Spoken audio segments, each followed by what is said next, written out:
During the course of this investigation, we have concluded the first sketch released will become secondary as of today.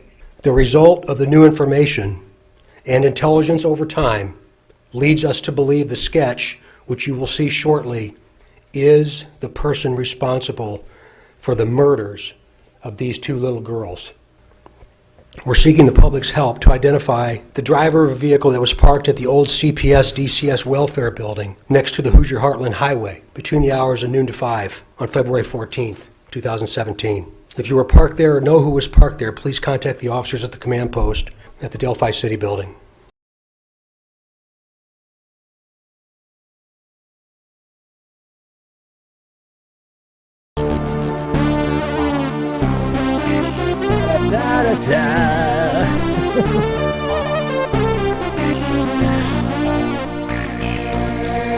That's right.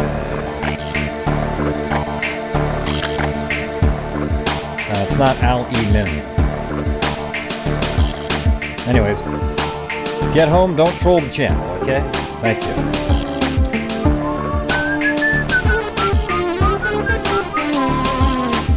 Wow, no notice, huh?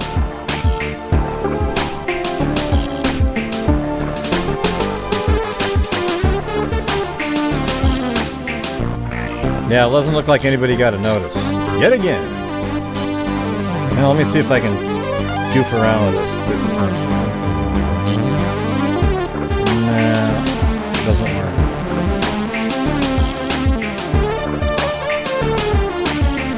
Okay, I guess there's more now.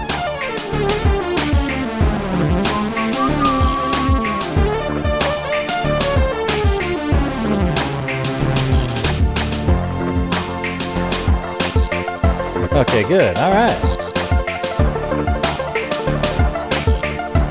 6:31. Okay.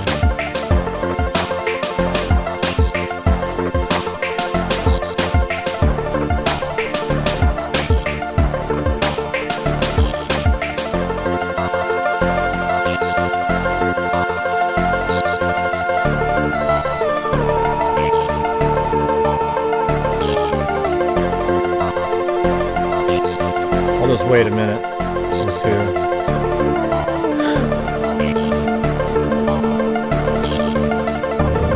Boom, boom, boom, boom, boom.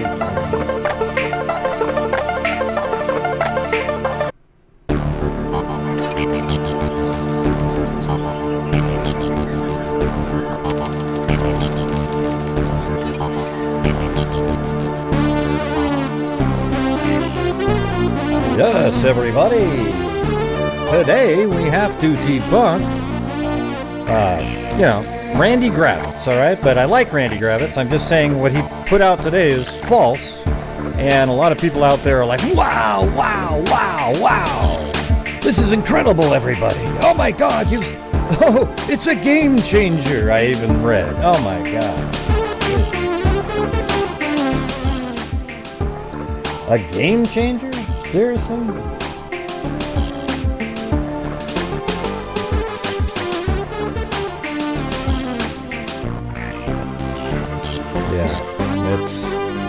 Yeah, well, it's not really a game, and that's what stuff like this makes it seem like. It's crazy. All right, so here we go. I'm gonna slow this down a little bit.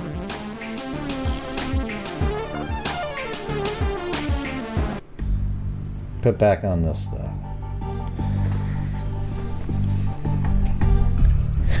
I don't know why my hands are cold right now. Went outside for a few minutes. Okay, here we go. I'm going to just switch over to the other screen here. So back in the day, Julie Melvin actually filmed a video for me a long time ago, along with around the same time that Beth and Bonnie filmed out there. So here is this video, just so you can hear that she gave me permission to use it. Here we go. I'm going to play that. Okay, here we go. We're getting ready to get on the bridge. Hey, thanks, Claudia Neubauer. To help Gray Hughes. Okay, you guys heard that right there, right? Do some putting together of this crime scene. So we're going to walk across. There's down below. Ted, I need you to be looking for railroad ties, okay? Let me turn up the audio gain a little bit.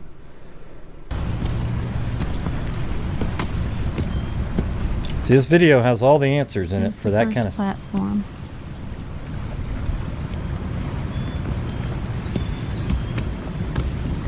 Okay, I wanted to stop here. I'll look at the river that way, how it bends around, and it's really pretty out there. Down that way. If you see what I'm looking for, let me know, okay, Ted? Don't see it yet. Big step here. Yeah. Okay, so basically at the beginning, here she said, I'll play it again. Okay, here we go. We're getting ready to get on the bridge. This is to help Gray Hughes. Okay, there you go. Right, do some putting together of this crime scene. So we're going to... All right, so today, Randy put out a video. Okay, and the problem with it is, I wouldn't care if nobody was commenting like, wow, wow, this is so incredible, it's so incredible, oh my God, everybody, oh my God, look at it. Look at, he's pointing at this freaks. And saying that that's a person back there, and of course these are pant legs, and you know, and right here there's another person, so there's actually three people. There's the guy on the bridge, there's this person, and then another person down here hiding behind this tree. And look, everybody, there's the head, the jacket, and the legs, wearing jeans and everything, okay? Well, listen, this just isn't true at all. And law enforcement even said that there are no other people in the image of Abby. Okay, so I'm going to pull up, I think this is one of the clearer versions of it right here. And if you look over there, there's this little dark area here, but now you can't see, you know, the little pant legs that he's talking about. And then you still see that right there. And everybody for a long time kept saying that that's a person. And now I've always seen that darkness there, but I knew what it was, so I didn't need to have, you know, make a debunking video about it because nobody talked about it until finally somebody has this really grainy image. I don't know where Randy got his image from. Okay, and he's saying that this is a person back there. Hey, thanks, Southern Grace.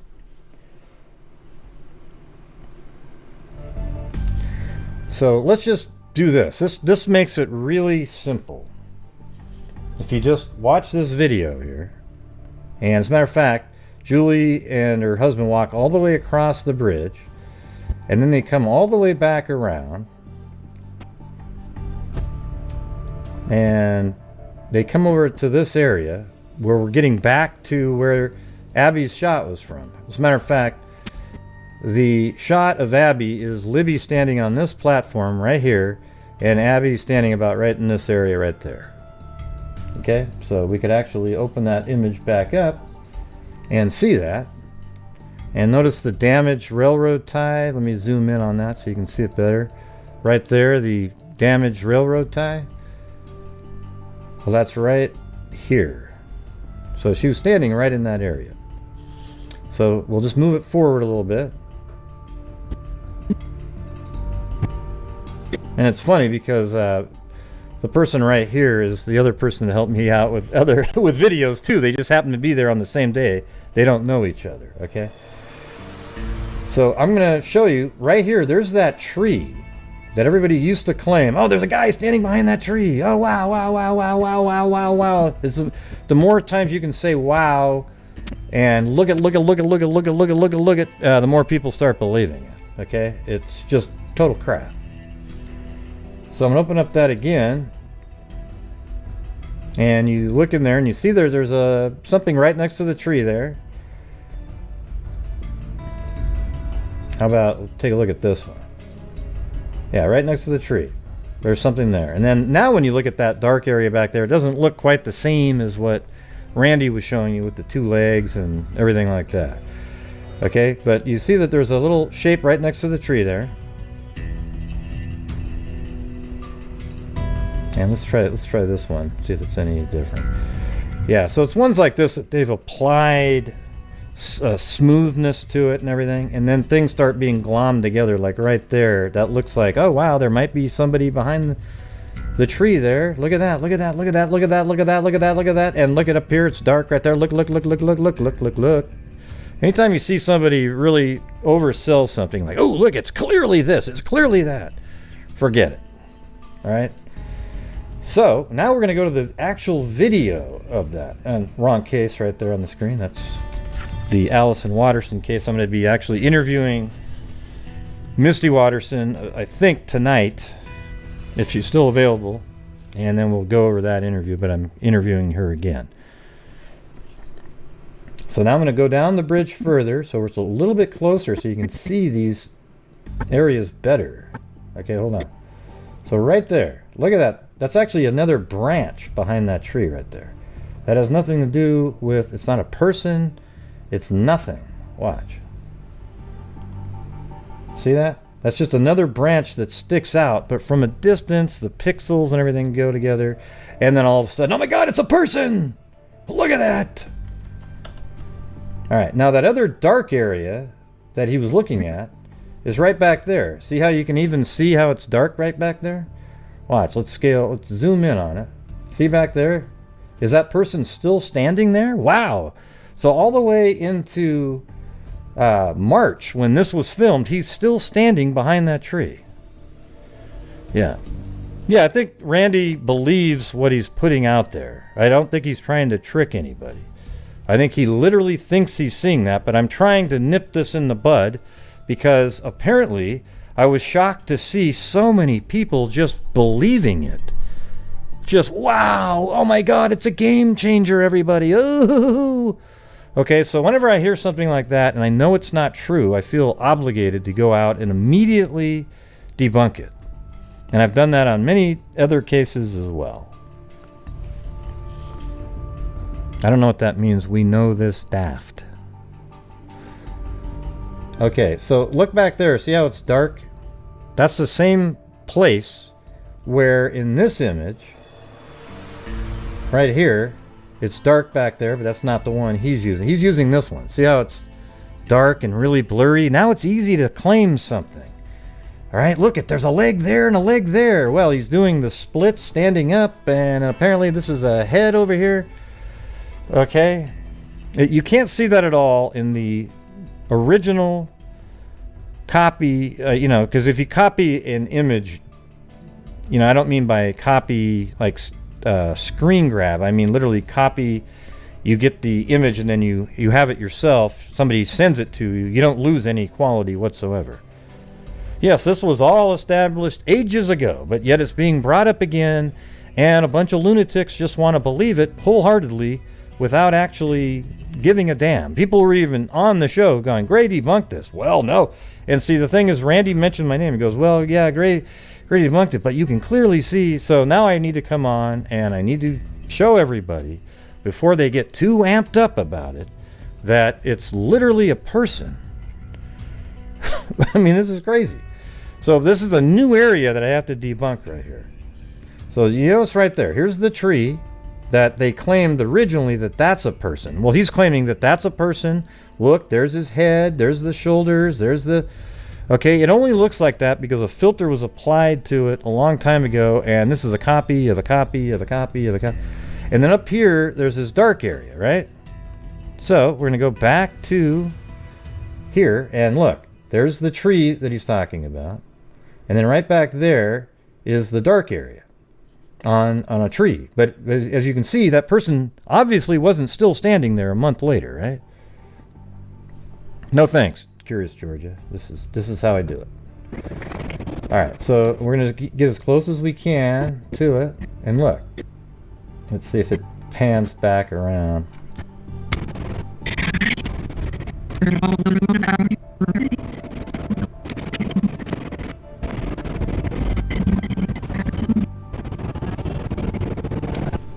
Hold on. Let me see if I can. I don't know if she films up there.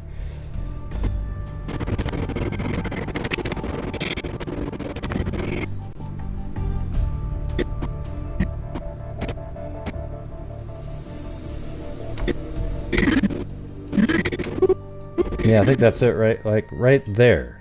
Okay, but let me just keep going back. Yeah, that's it. See, that's just a tree, and it just looks like that. Okay, but from way back there, you can assign that to be a... Yeah, but I don't want to take deep breaths. This is how I want to be right now, you know what I'm saying? It's okay to agree. But I get so frustrated that we have to do this again. I mean, I don't have to do anything. I'm just doing it because if you don't do it, then people will go, oh my God, did you see that? There's actually 3 people there. And then it spreads around, and then people start sharing that one image over and over and over. But thank you for looking out for me, Curious Georgia. Okay? I'm totally relaxed, though. Right, and forget everybody keeps talking about Hockenberry, this guy out there. And everybody's believing it because somebody who claims to be his brother is on there saying, oh, look at this, look at this, look at it. And there's no information at all out there. Just relax a little bit. If it's real, law enforcement will do something about it, okay? You're not sleuthing anything out. As soon as that was sent to law enforcement, they have 10 times the information you have on it. Okay? So just quit. Look, if I had $1 for everybody out there who has said, Gray, look it, I am absolutely 100% sure that I know who the killer is. I know who it is. I absolutely know it. I'd be retired right now. Seriously. It's incredible. And so all of a sudden now there's somebody else saying it. You know, and it's interesting, the stuff that the guy's typing in, but so have all the other people who have said the same thing. So just relax. You know, don't jump to conclusions with it. Is it possible? Sure. You know, everything is possible. His name could be Jim Sanders. I don't know, but it is possible that there's a guy named Jim Sanders, and it might be him. Now, if it turns out his name is Jim, don't assign any psychic ability whatsoever to that. It was just that I used the word Jim to represent an average, like Jimmy Friday right there. Oh yeah, Jim again. I think EVPs are absolute ridiculous. Absolutely ridiculous. I hear people talking about it more often now. Like, yeah, you really got to check this out. Yeah. Oh, you hear that? It says Jim Sanders. Listen. Jim Sanders. That's what EVP people do. Oh, yeah, I do hear Jim Sanders now. Right. So, anyways, does that absolutely prove it to you guys? Right there is not a person. That's the little thing that was sticking out. And the dark tree is right there. If you keep going backwards, I think you'll see that it stays there, and it's the dark tree. Just kind of know where that is in your head, because the camera spins around, obviously, and then it'll look back there a little bit. See, now right there, it's right here. Okay, that's not a person. Those aren't legs right there. Well, I guess I can't claim that those aren't legs. Those could be the legs of a walking stick human being hybrid. Let's not forget that. That is a possibility. You are so mean. I'm so mean. Curious Georgia. Well, at least you're looking out for me, Curious Georgia.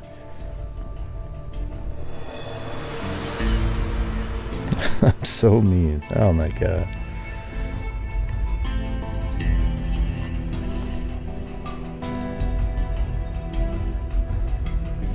Okay, you're the choir. Okay, well now, do your duty and go on to literally go and let people know that we're really excited in the comments that they're not accurate, and there aren't 3 people, and there aren't 2 people in the background in the Abby image. Okay, because what happens is everybody just goes, yeah, well, I'll let you do it. I'll let you do, and those same people never actually learn the truth.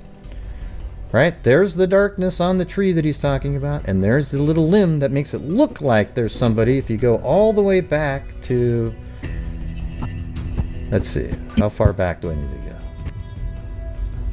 Gotta get past platform, right about there. Okay, now you can see that full darkness back there, and the limb's still there, but after being processed 15,000 times, it's turned into 2 people standing there, and it's just not. No, they didn't put anything out on the anniversary.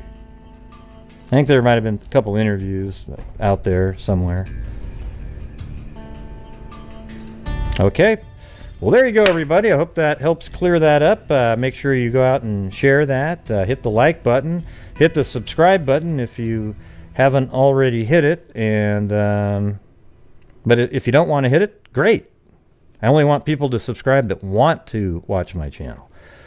Okay, and thank you to Claudia Neubauer, Nona 617, and Southern Grace for becoming a member, and Curious Georgia for telling me to calm down. You guys are so cool. All right, everybody. I will see you guys later in the evening. I'm probably going to have an interview with Misty Watterson, Allison Watterson's mother, and maybe we'll go back over some new information in that. There's not a lot, but it's always good to go back over the timeline and information. All right? So thank you guys, everybody. Let me just see if there's any comments at the end there. All right. Nothing. All right, everybody, look at my face is blown out. Let me fix that damn thing. The light.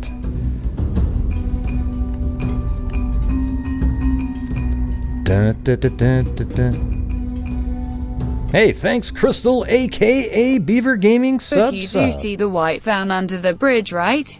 Rolling yes. on the floor, laughing, rolling on the floor, laughing, rolling on the floor, laughing, rolling on the floor, laughing. I'm glad I stayed on long enough for that one. Yes, amazingly, the white van bullshit is still being talked about on occasion. Isn't that amazing? That somebody's still saying, well, there's that white van down there.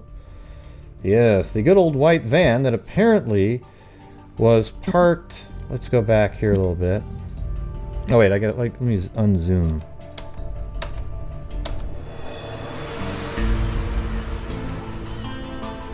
Yeah, the white van that was parked just off this side on this video right here, right there. A white van was parked right down there as it plowed through all these trees. It was amazing. Incredible, really. And as soon as you can find that shape-shifting van, let me know. I'll buy one. All right, everybody. Thank you very much. Oh, you can't see my screen, so let me show you it again. This is where apparently the van was parked, right there. Isn't that amazing? Who wouldn't want a van that could plow through all of these trees to park right there? It would be unbelievable, and I think we would all want one. Okay, everybody, thank you very much. And as I always say, everybody, until next time, be safe out there, too. Sure. No, I'm happy to talk. I'm happy to talk about it. I'm in favor of publicity for it any time. As I told Gray, I have a lot of respect for Gray. He got involved creating videos way at the beginning, and I was very impressed with the work he did. Had we ever gotten to a point of having a triable case, I might well have hired him to produce some graphics for me, because he did really wonderful work, and he and I have communicated on and off over the last couple of years, and I do trust him. So what can I do for you, Mike?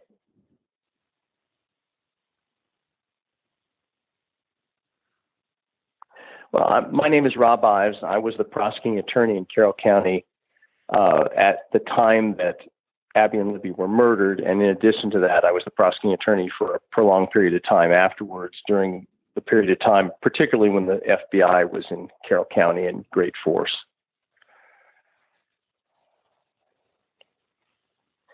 Well, most recently for 7 years, but overall, I was the prosecuting attorney in Carroll County about 18 years.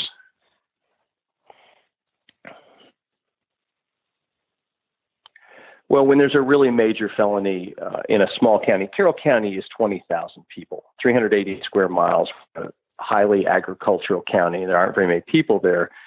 And when there's a major crime, a murder, rape, even most burglaries, though I don't always know as a prosecutor there's been a burglary that's occurred. When a really major crime's occurred, they're going to contact us. And while I am not involved in the crime scene, forensic work, and so on, I was out on the day the bodies were discovered.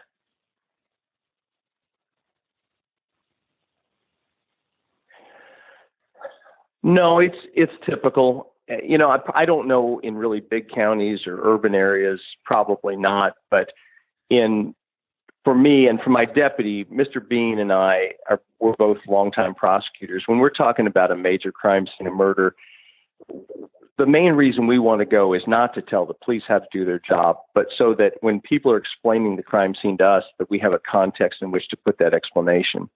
So if there's a murder scene at a house or outdoors or any place like that, I was always going to want to go.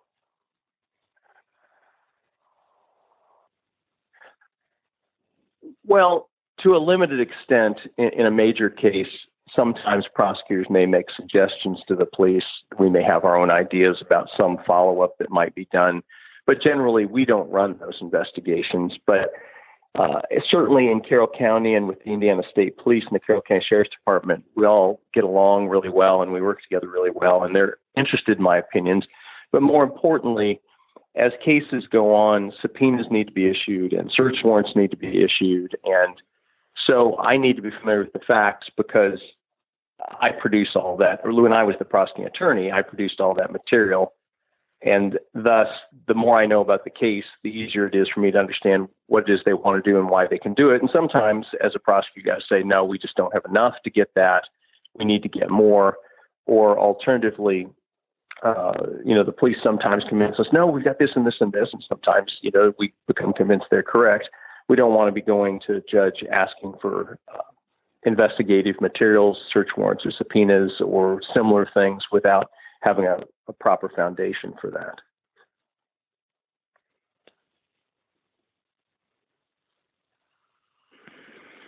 Well, it's really difficult. As I've told Mr. Hughes on several occasions, the difficulty is, first of all, I'm afraid I'm not going to remember details correctly. And secondarily, I want to be very careful that I'm not releasing information that the investigators haven't decided to release. There are good reasons why information is not released. Sometimes the police want to know things that suspects don't know. And in addition, they want to know things that if a person tries to make a confession for publicity purposes, as you know, no doubt, sometimes people confess to things they didn't do. You want to make sure that you know things about the crime scene that are not readily available to the public. And thus, I have to be really careful. I can tell you, I do recall when the girls were reported missing, because it's not unusual for teenagers to be missing for a period of, an hours or a day, because they've run off, they've run off to Canada. I actually had 2 young people run off to Canada one time.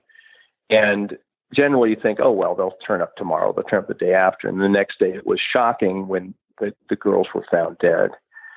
And so, the crime scene is at the end of a walking trail. And one thing that has been reported very well is the bridge that's shown in the pictures is not actually on the walking trail. The bridge is not safe to cross, but people crossed it all the time. In fact, one factoid, which you may already know, is that a lot has been made sometimes of the fact that the suspect is looking down as he walks. Well, he's looking down as he walks because anybody walking across a bridge has to look down, because that bridge has not been in railroad operation since, I believe, 1987. And so it's not in very good shape, and you have to watch your step to cross it.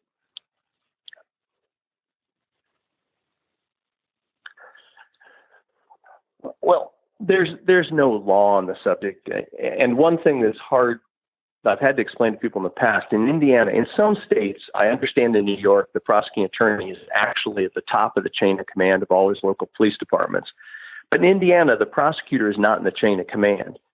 The prosecutor can ask the police to do things, he can tell them to do things, he can embarrass them if necessary, but he really can't order them to do anything because he's not in the chain of command. Now, in reality, the police are extremely cooperative, and they don't want to cross prosecutors, they don't want to be in the doghouse with prosecutors.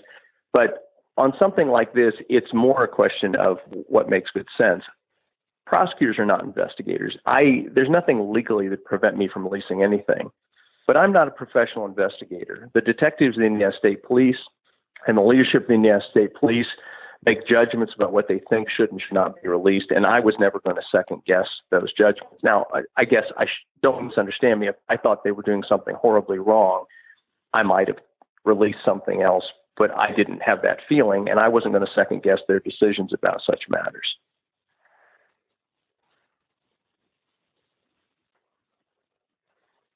I think if anybody looked at all the various evidence, any 2 people would have slightly different opinions about what should and should not be released, but I'm not interested in second guessing them on that.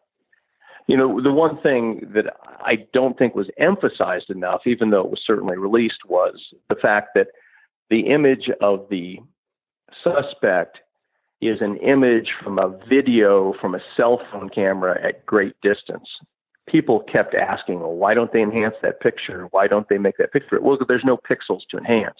There just aren't very many pixels there. And so they did a marvelous job, really, of getting that picture up to the quality it is.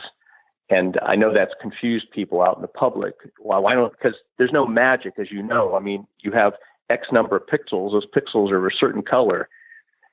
It may be that you can enhance the image by adding to the contrast or reducing the contrast, but you can't do anything to change the fact you have X number of pixels making up the picture. And as such, you only have certain resolution when you're dealing with a picture like that.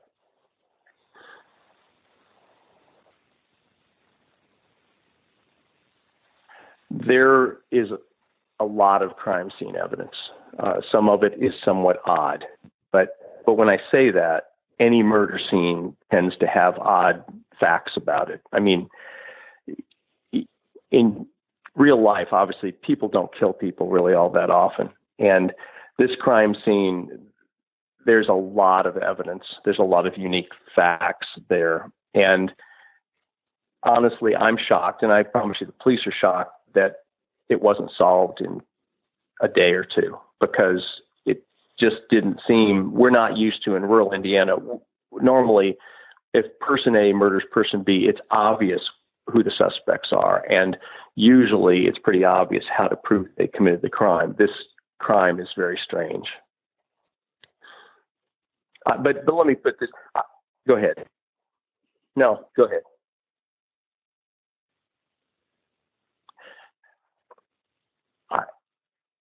No, I mean, the crime scene was physically strange, but that's for the state police to decide what to release and not release. I've said that before. It's very odd.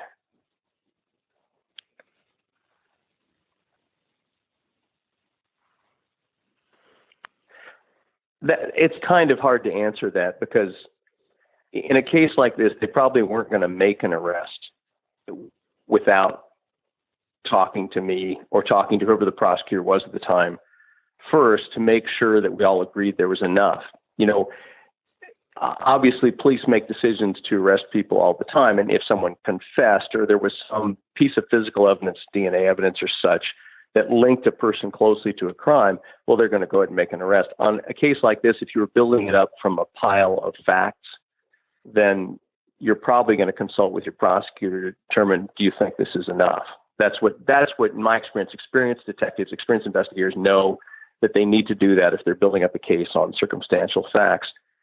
But if you had enough to file, what you do as a prosecutor is you deal with the people most closely related to the investigation, and you go over and over the facts. What can we do to bolster this case? What can we do to make sure that we've covered every possibility? And in addition, you try to look ahead to think, if there was a defense attorney involved, what holes would they try to make in this case? What can we do to fill in those holes? And so when you're dealing with something like this, where the penalties are so grossly severe and the chance of going to trial is extremely high, because you're just not going to plead people out to cases like this, or even if you are, you're going to have an overwhelming case to convince them that they need to take a ridiculously, I shouldn't say ridiculous, a horrendously strong penalty. Then what you're trying to do, as I say, with the police, is you're going over and over. Do we have this covered? Do we have this covered? Do we have this covered? Do we have every piece of physical evidence? That we send every single thing to the lab? Is there anything else that we've forgotten that would make this case stronger? Is there anything else we've forgotten that would prevent a weakness from appearing that doesn't really exist? Because obviously one defense line is always, well, the police didn't do this, the police didn't do that, they didn't do this, the state didn't do this. And so sometimes you do things, you take steps that you don't really believe are going to produce any evidence, but you want to be able to tell a jury, no, we tried that. We tried to do that. In the old days, when I say the old days, 20 years ago, I mean, the big thing always was, well, they didn't take fingerprints. We're going, well, there's no identification issue. Well, juries still don't understand why you didn't take those fingerprints. So as the guys say, you throw the dust around and you look for fingerprints everywhere you can. And in today's world, you certainly look for DNA every place you can. You look for fiber evidence every place you can. Footprints, all sorts of little physical material evidence of the sort that, you read about in every mystery novel.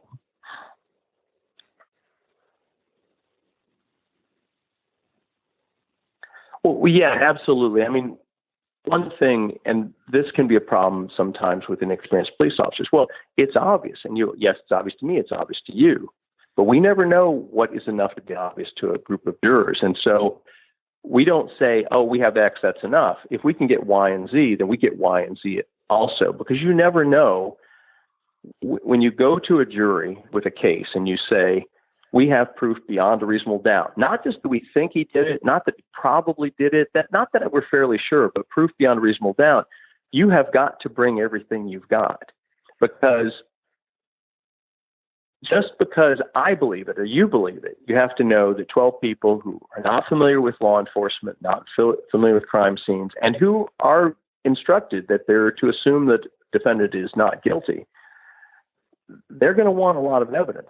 And so you want to make sure you have everything. And what may be important to Mike or Rob, to juror number 11, some other fact might be the really important fact to them. What people think is relevant has often surprised me. And so you shouldn't assume that, oh, well, A plus B equals C. They might want to know a few more things. And so, and it's a problem sometimes, because when you're a prosecutor, you try a lot of cases and you see the things that go wrong. Some police officers go their whole career and never have to testify at a jury trial. And so sometimes, not experienced detectives, they'll not understand, why are you being so picky about this? Well, we're being so picky about this because you never know what that last fact is important. You never know what that last convincing fact will be that will make a juror vote guilty. Because you're asking a lot of people to vote guilty in a criminal case.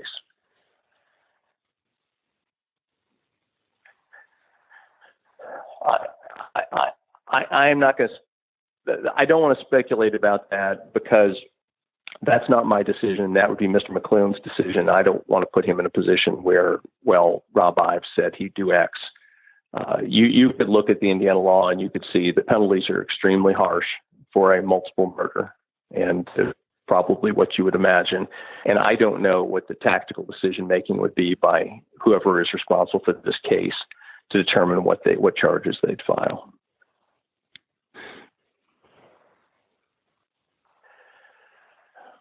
Yeah, I will say this. I thought initially it had to be somebody local, as people have said.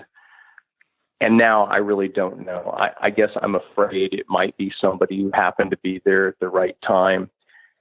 There was no logical reason anybody would have known those girls were going to be there that day.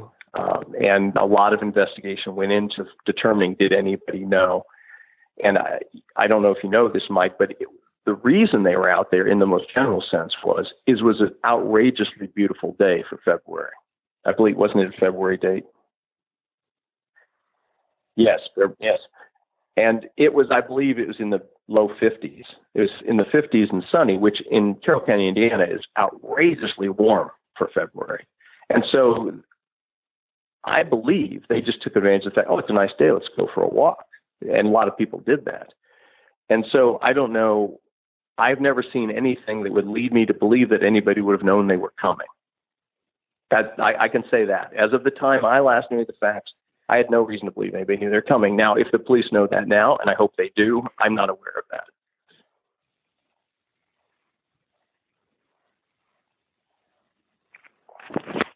A person with no conscience, I mean, a sociopath.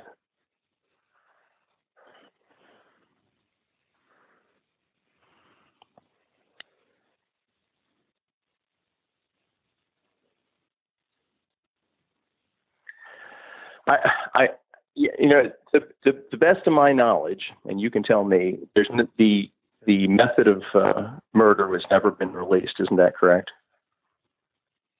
Yeah. So I'd rather not comment on that.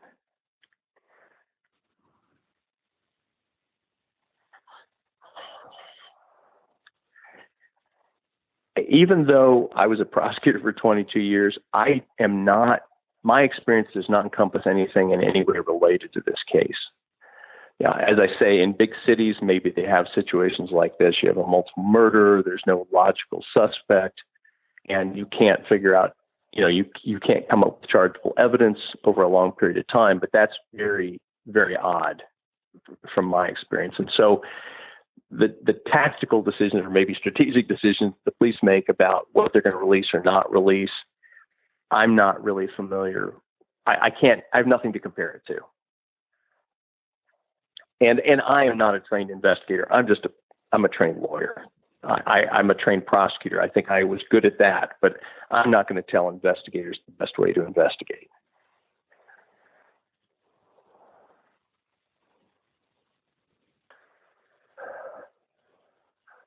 I'm still stunned by it. To think that we had a crime scene, we had bodies within 24 hours of their death, that we had a video recording and an audio recording.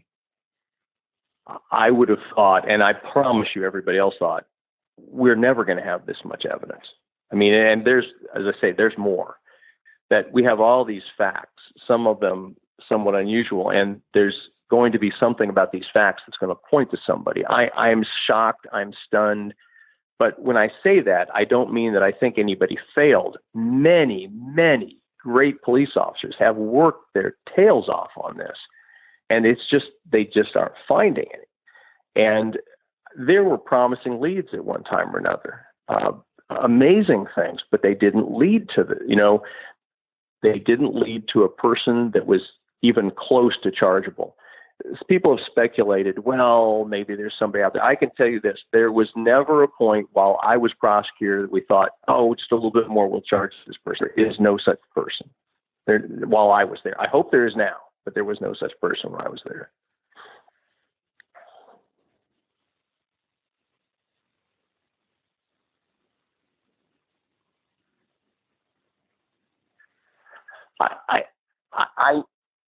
I know there was DNA evidence that was not from the girls at the crime scene, and which is what you know, and that's really all I know.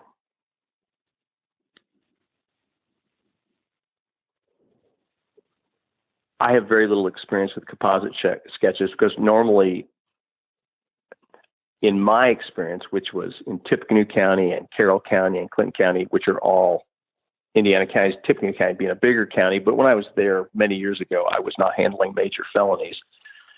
My experience, the use of these sketches, which I know from news reports and from history that it's amazing how good these sketches can be, how accurate they can be, how closely they can resemble the person. At least they closely resemble the person that's being described to the sketch artist. And so they're really helpful when you're trying to find an unknown person. But as I say, in Carroll County, well, I've prosecuted several murders. I've been involved in several murder investigations or death investigations. We never had a situation where the question was always how we were going to prove the person did it. It wasn't who the suspect was. We had no unknown suspect. You know, there was a love triangle case that also arose here in the last couple of years. And in that case, it was not very, very long at all after the murder that we figured out, okay, it's this other person is the logical suspect, and he was tried and convicted. So it just hasn't come up. I think it's very valuable because I say it's amazing if you say, I saw this person on February 17th and he was walking through the park, and the sketch artist talks to you and talks you through what this person looked like. It's amazing how closely they'll come up with a picture that resembles that person. But that's only helpful when you're looking for an unknown person. And I don't know the history behind the change of the sketches. I was not around for the decision, oh, this sketch is wrong and this sketch is right. I don't know what that was all about.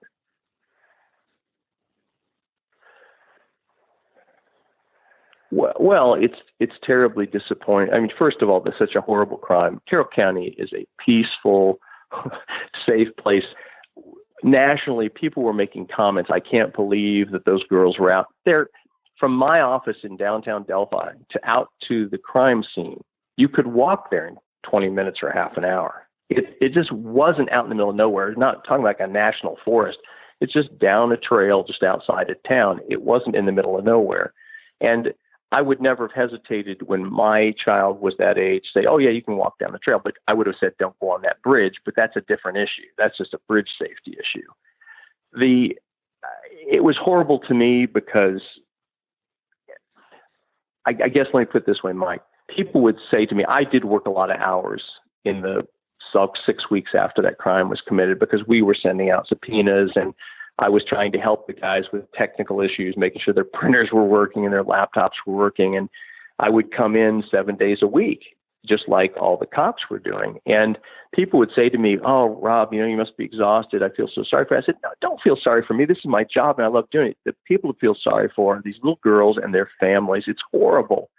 I mean, it's just, it's far and away, along with the 4 girls that were killed in the fire in Florida, that period of time and those deaths are the worst thing that I can ever recall. And I grew up in Carroll County and lived there my whole life. It's just, as crimes, they're just horrifying.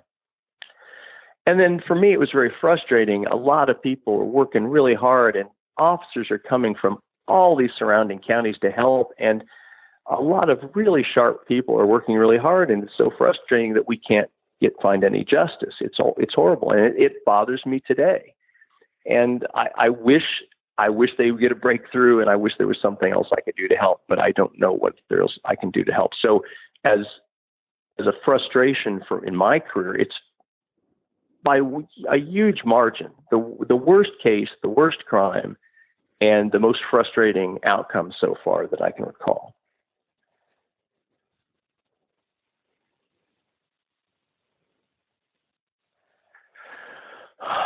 Well, I don't know.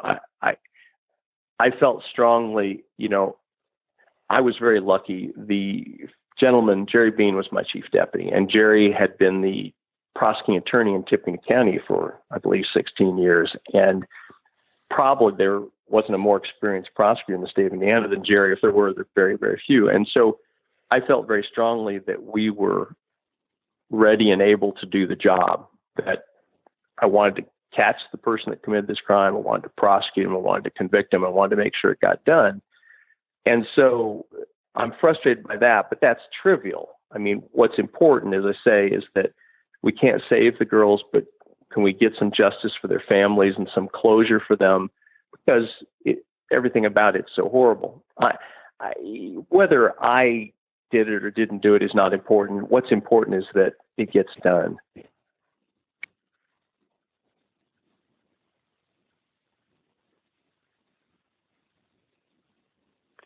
Well, I think this person's going to get caught, and I think they're going to get convicted.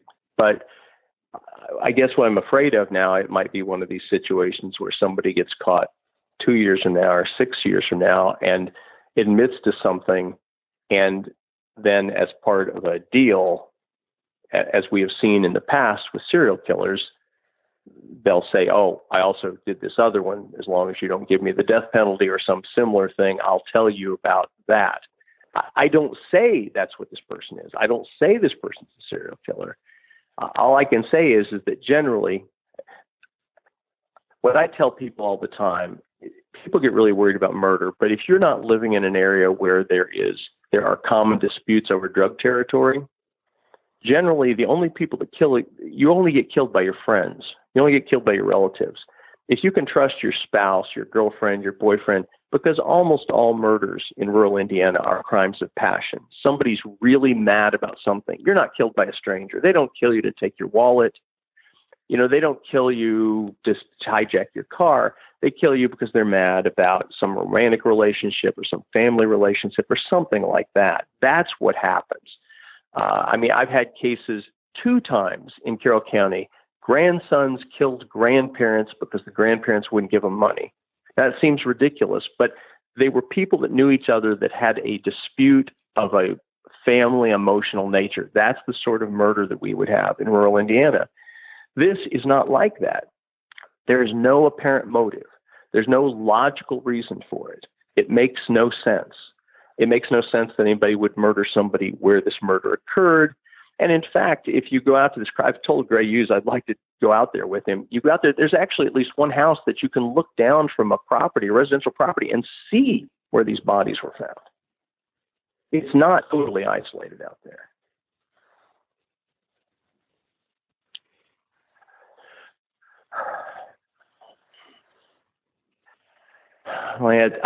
It's terrible speculation. I mean, yes, I do, because human nature being what it is, it's hard for me to believe that anybody could do something so bizarre and horrible and not feel compelled to tell somebody about it.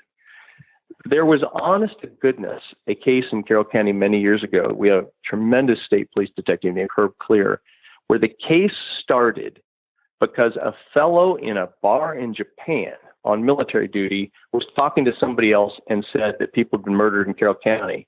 The word got back. It got to the state police. Herb Clear, who was an incredible detective, found these bodies buried on a farm. And they were talking, gosh, what year? We're talking 30 years ago now. And it was started because somebody couldn't help but talk about it. And it's an incredible, incredible case from many years ago. And maybe I take too much from that experience, but my experience in human nature is that I just can't believe somebody could commit this crime and not feel compelled to tell somebody, either to confess to it or to brag about it or to at least hint at it. So I've always believed that somebody does know. Maybe they're afraid. Maybe they don't want to believe the truth of it. And maybe there's somebody out there so self-disciplined they could commit this horrible crime and never tell anybody or hint at it. But it just seems impossible to me.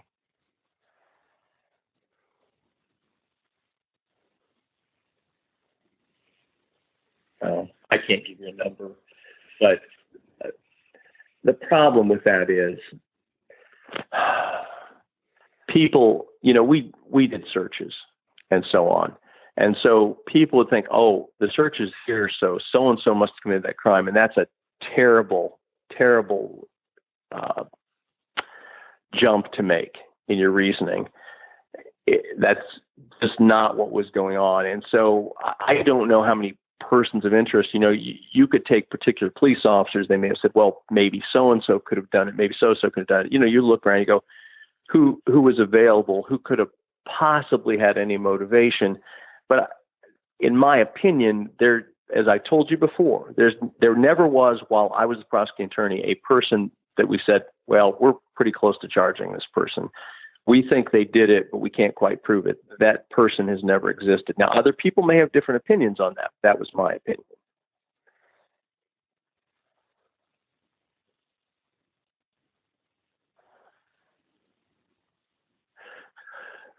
Boy, that's really hard to say, but to execute a search warrant, to get a judge to give you a warrant, you have to have probable cause. You have to feel convinced a judge it's more likely than not that you're going to find some evidence that would tend to prove that the crime was committed. And what the problem with it is that you might have a set of facts that look like 51%, but then when you go do the search, you go, oh, that was a red herring. Those facts are really not related. Those facts were coincidental. And in addition to that, what happens is when you're digging as hard as we were digging, what happens is you find some people that have committed some crimes. You understand? But they aren't necessarily related to this crime in any way. And so you may go do a search warrant, and you might even be hopeful it would find some evidence relating to this crime, but really your probable cause relates to something else altogether. Does that make sense? Yeah. I don't want to come up with numbers on this because I will get the numbers wrong, but the police presence in Carroll County for a month period or longer there, probably 2 months, was so stunningly greater than it had ever been in history. I have dealt with FBI agents many times in my career, one at a time, an FBI agent about some big fraud case or about steroids crossing state lines or something. At one point there was a time when there were probably 20, 25, I don't know, FBI employees in Carroll County at one time. And so we had this FBI presence, and then we had a huge state police presence, and then we had our sheriff's department working on it all the time, and the Delphi Police Department working on it all the time. And then officers, as I said, would come from other counties on loan. They would come and they would get assignments to go check on leads. Well, when you're checking on this many people, you're going to find some people up to no good. And so all sorts of things were happening during that period of time. And the other thing we were doing, and I've explained this a few times to people, is that, and the law has even changed on this since we were doing this, but when you have a crime in an area and you're trying to figure out, well, who could have been in that area, one thing we were doing was trying to figure out what cell phones had gone through that area. So we did a lot of subpoena for cell phone records where it wasn't a question of whether or not we thought a particular person did it. We're just trying to figure out who else could have possibly been, say, within 5 miles of that crime on that date. And so we put out a lot of paper relating to cell phone data back then.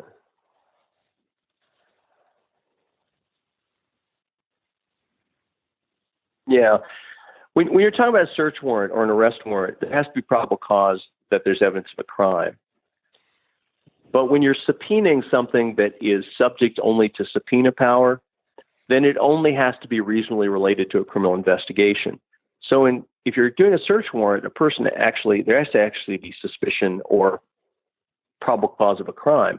But when you're doing a subpoena, there only has to be, well, this logically could lead to evidence that would help you investigate a crime.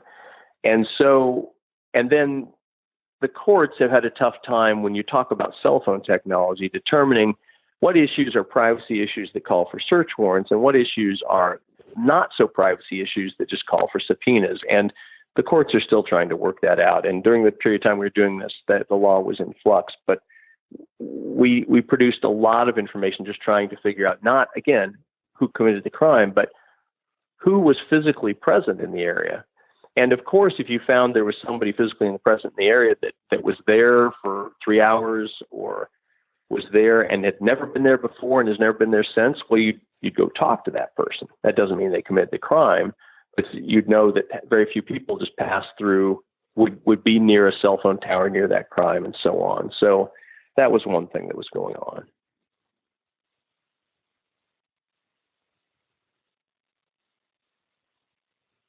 Well, as I say, it wasn't super hard at the time because all you really had to say was, you had to look at the federal law and the state law. You go, there was a crime committed here.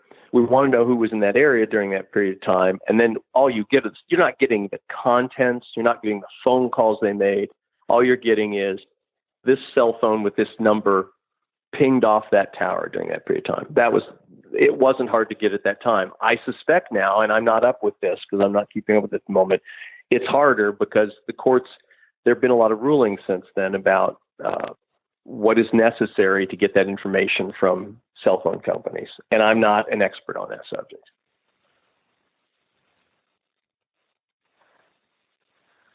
It's in the millions. It's an amount. If we totaled it, I say that there was a tremendous amount. I mean, the FBI had satellite relays in there, and they had equipment in there, and then we had. If I tried to do the math, I mean, it continued to be people. Right now, there are officers. Right now, they're working all day, every day on this case. And if you just took the two Carroll County deputies, the deputy sheriff detectives who have been working full time almost continuously since this case started, if you just took their salaries alone, it's, I don't know, a couple $100,000. And there's many, many people. So it's in the millions of dollars. As I say, it isn't that that's all they were doing. It isn't that that's all they produced, but the amount of time that's been spent on it, the man hours, equipment time, resources. I mean, I can't tell you some things we were doing, but there was equipment used of all sorts. I can tell you this, I went over to Monticello and bought $2,000 worth of hard drives or something for video work, because we got printers and we got hard drives and we got cameras and we did all sorts of things to try to do logical investigative methods relating to trying to figure out an unknown suspect. If a person would come back to a crime scene or they would be some particular place, that sort of thing. And so an unbelievably large amount of money, but I wouldn't try to estimate it right here off the top of my head, but it was a huge number of police officers and continues to be a substantial number of police officers. And I hope every day that I'm going to get a phone call or I'm going to look at my news feed and I'm going to say, oh, they got somebody. But I have never gotten that message to this day.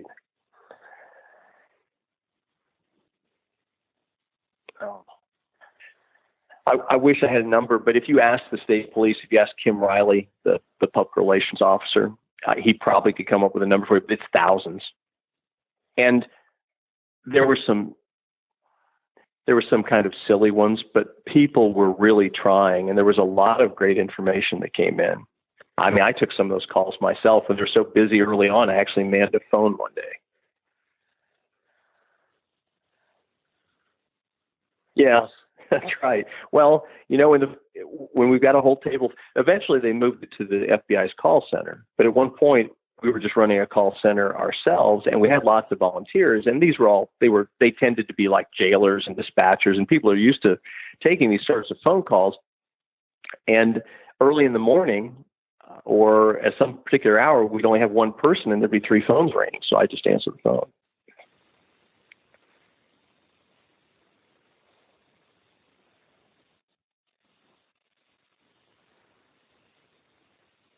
I don't see that as a problem.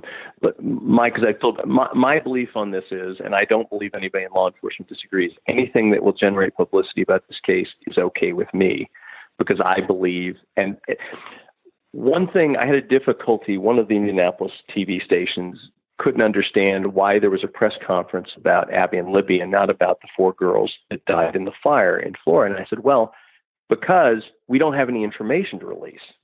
The reason there was a press conference, I've never called a press conference in my career that I can recall. In 22 years, I don't believe I ever called a press conference. The press conference was called because they had information and they wanted to get it out to the public to see if the public could help. And I still believe, as I said before, that people know things. Maybe they're afraid to say them. Maybe they think they're not important. Even though there have been thousands of tips, I still bet that doesn't mean that the next person to call won't tell the police something important. And so I've been around the country. I sometimes talk to people about this case, and I find people all the time that only vaguely know about it or only heard about it a little bit. And I believe there's a murderer out there and that somebody knows who that murderer is. And I want that person to call the FBI. I want them to report that so that our investigators can get on that case. And so the reason I agreed to do this is because if it'll help you guys, if it'll get more people to pay attention to it, if somebody else learns something about this case, I'm always going to be in favor of that.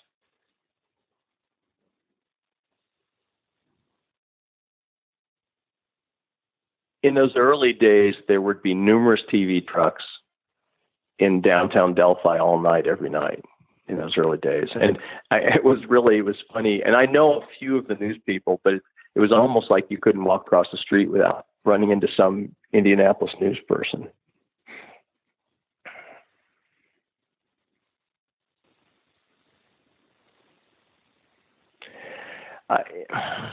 It is. I just, like I say, the thing that's shocking is that it hasn't been solved. But I want to emphasize, I'll say this over and over again, it isn't because, in my opinion, very competent people have worked very, very hard on it. It's not because of incompetence. It just hasn't happened. It just, evidence hasn't been there.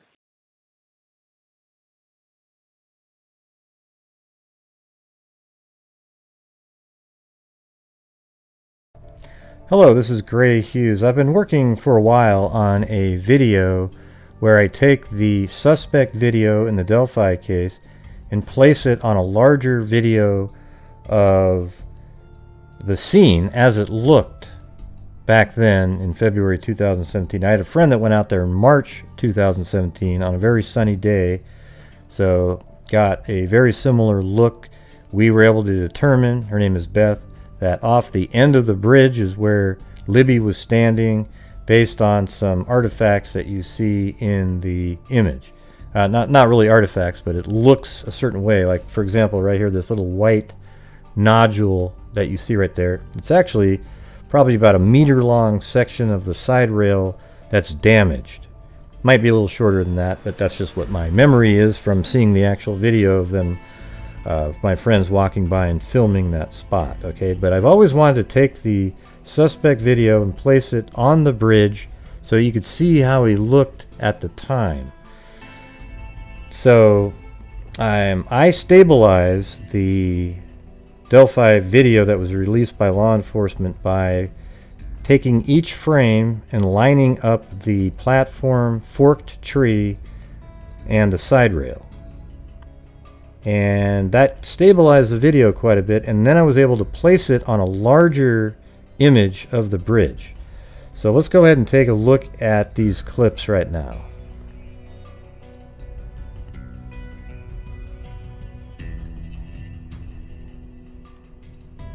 So as you can see, that white nodule is exactly where it's supposed to be. Even the lines on the bridge, almost like tree ring dating, you can actually see the exact spots that he was at. I think that the actual shot of the bridge needs to be a little bit lower so that extends out the distance of some of those lines, but it's really close. But I think this allows the mind to view the suspect sort of in the natural way, because now we see him on a larger bridge. Our peripheral vision, almost like we're looking at him as if it's natural. Okay, normally we just keep seeing the same image over and over again. See, especially that wide, that long shot like that.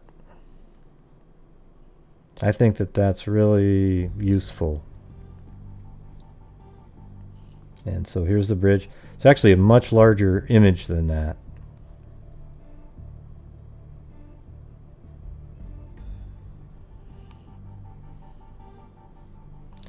And at the end here, what I did was I just kept repeating the distance shot because it gives you sort of a natural feel like he's walking back there. And that's what he looked like. And that's actually 100% speed right there.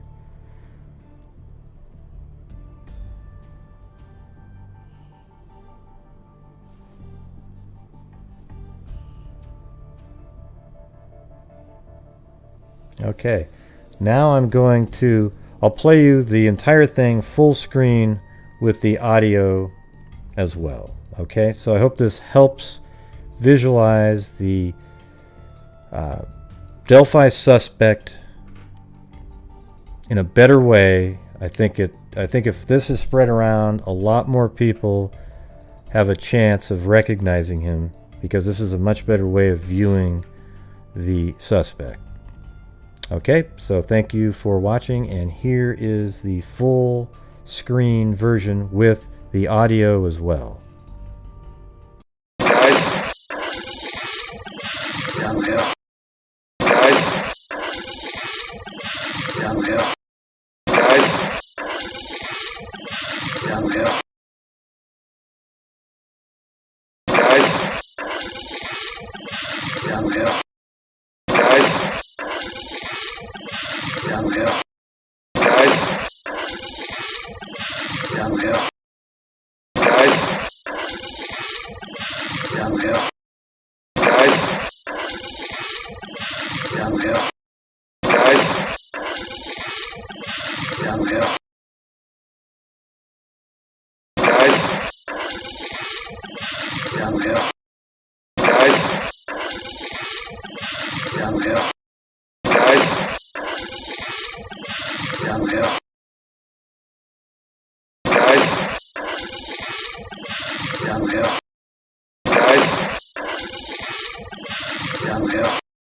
Guys.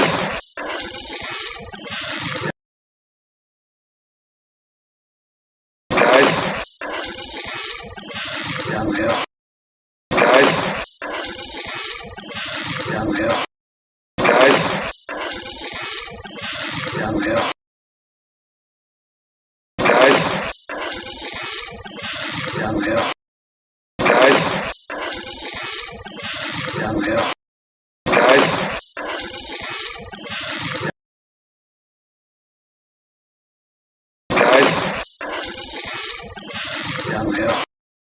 Guys. Downhill. Guys. Downhill. Guys. Downhill. Guys.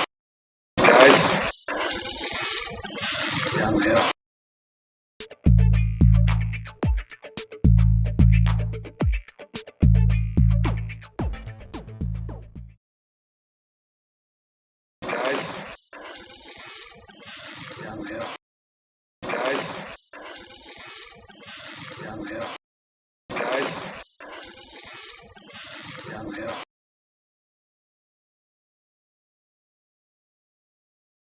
Guys.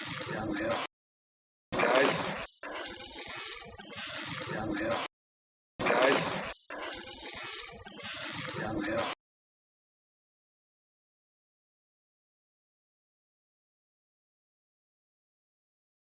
Guys.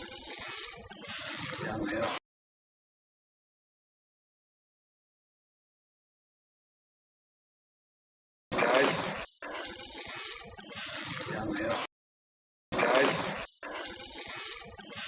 Downhill.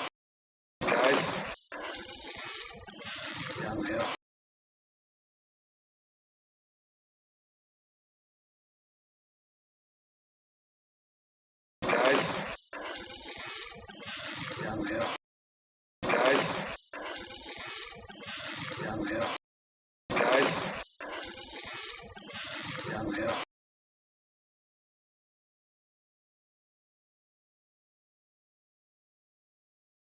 Guys.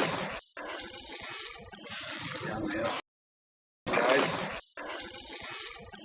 Downhill. Guys. Downhill.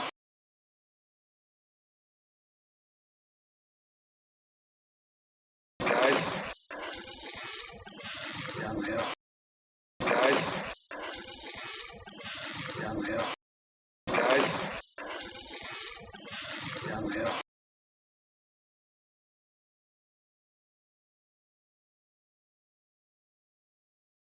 Start with the first one.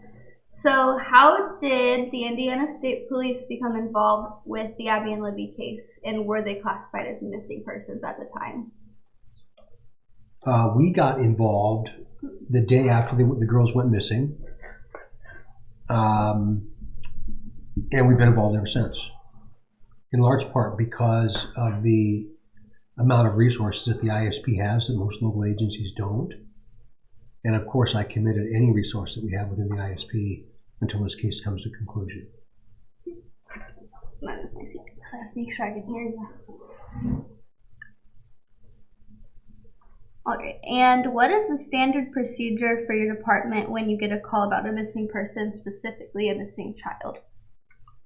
All hands on deck. We're gonna respond. And there's never a one size fits all to any kind of a call like that.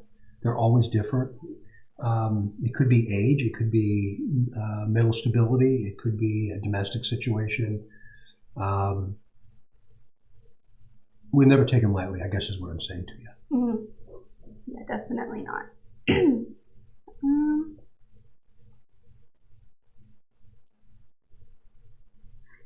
So there are 4, this is just kind of to clarify, there are 4 various jurisdictions involved, is that correct? They have the ISP, Delphi, Carroll County, these are the same, and then the FBI? Yes. And then, but remember, we've also reached out to a lot of other agencies in Indiana where we have tips. Mm-hmm. So just as from the state police perspective, we have had detectives here from every one of our posts around Indiana. We have 14 of them. So over about 150 people within the ISP have touched this in some way or another.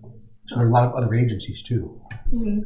Yeah. Those are the 4 primary ones though. Yeah, there's a lot. I work at Kohl's. So I met a police officer that works in Carmel who said he did a little bit on it, but he didn't he just heard about it through other people that he worked with. Yeah. And so we sat at the cash register and talked about it for about half an hour. Oh, good. So who was it? Do you remember? His name was Brett in Carmel. He didn't tell me about it. Okay. But his name is Brett, definitely. Okay.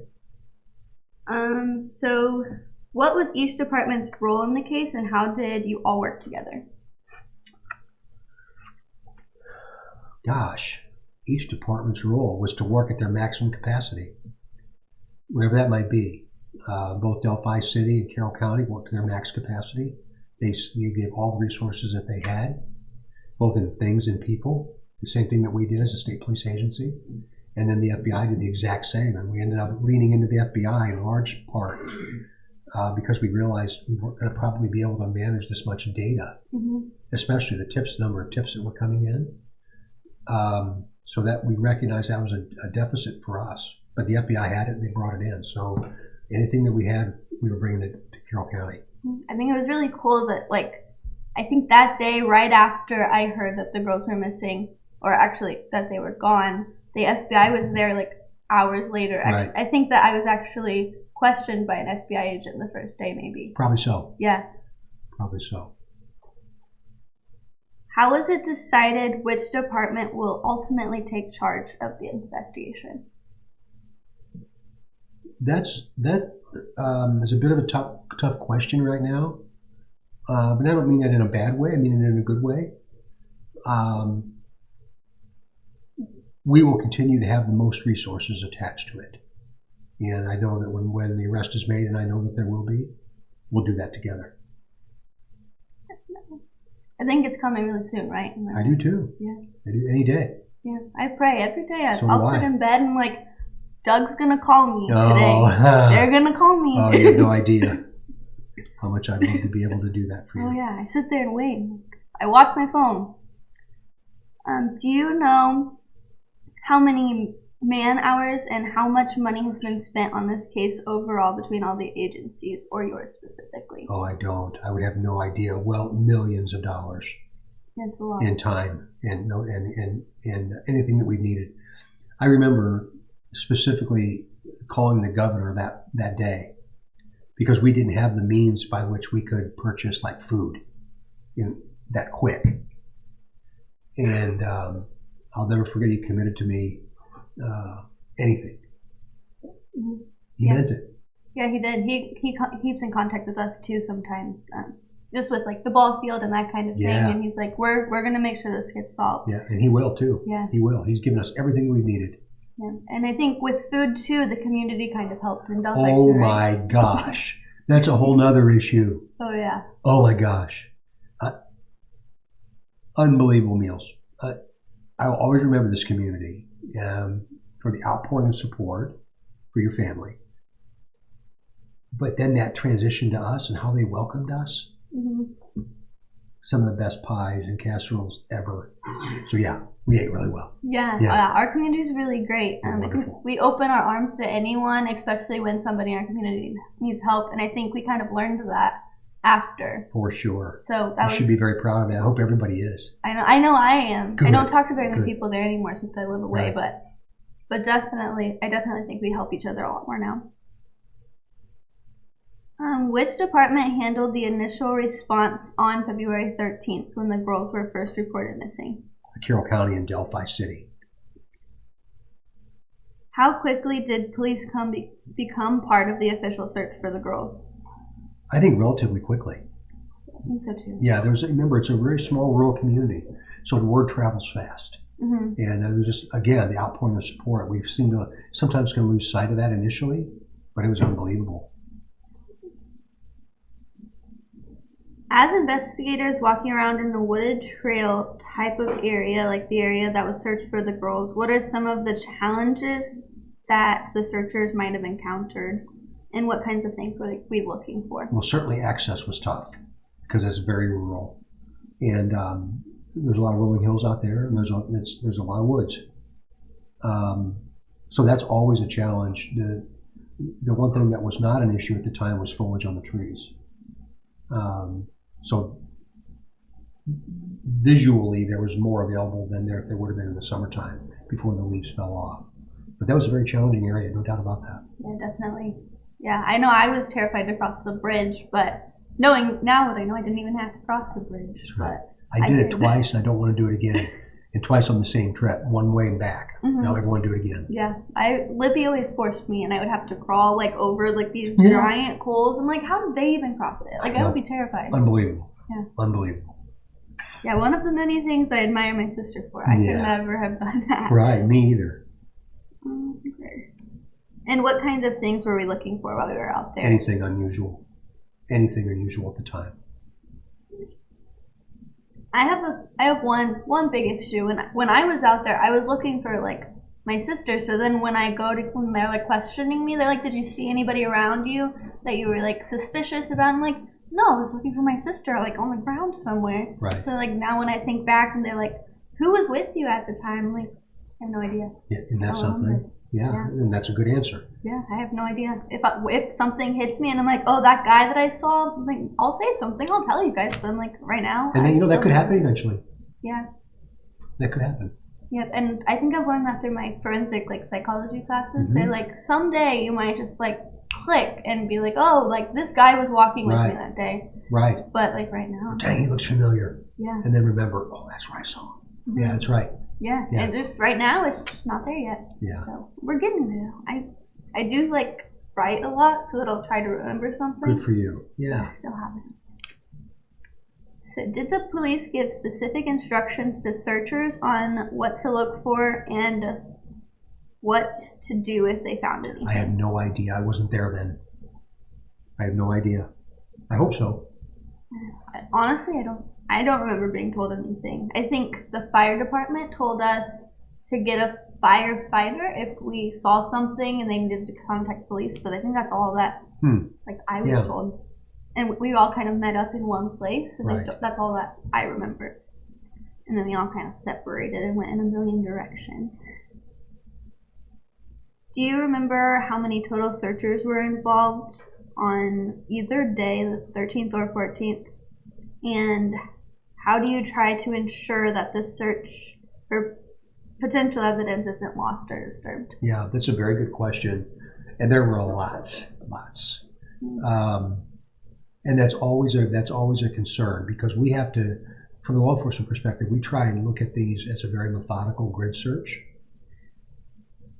But you have to consider the worst case scenario too, so that you don't do what you just said. And that's, you might trample on evidence, you might miss something, you might think something's not important and it is. We don't know who's out there, who's where, who's done what, who saw, who picked up, all those things. So that's a challenge. Oh, and it was not just a challenge here, but it was a challenge everywhere. Anywhere that these kinds of things happen, especially in a rural area like that. So that it did create many challenges for us. I think when I got there on the 13th, when my family first got there, we're like, oh no, something's wrong. They aren't answering the phone. Me and my uncle actually crossed the bridge. We were yelling for them down there. And I remember getting to the end of the bridge and looking to the left and seeing like somebody had fallen down the hill over there. And I didn't think anything of it. Like everybody goes down the hill. But now, like after taking my forensic classes, I'm like, I should have taken a picture of it. I should have Did you see the disrupted ground? Is that why you thought somebody slipped down there? Ah, okay. Yeah, and I'm like, there could have been like a footprint or something that would have been helpful now, but I wasn't thinking the worst. No, that's okay. So sometimes that gets me like, maybe there was something there. Somebody knows something, Kelsey. I mean, somebody's gonna wake up one day and say, I can't live with this anymore. Yeah. And that might be tomorrow. Absolutely, it's coming. Were helicopters or search dogs brought in to the search? Why or why not? Yes. Our helicopter was brought in the next day for an aerial view, but even though there was no foliage on the trees, the view from up there was very, very difficult still. And at that time, we didn't have the technology on the helicopters that we have today. But it's again, that rural area is always a challenge, even from the air. And were there dogs used? I don't recall if dogs were used or not. I think that they were brought in like they were going to come in, but then they found the girls. That's as I remember that. That's how I remember it. Me too.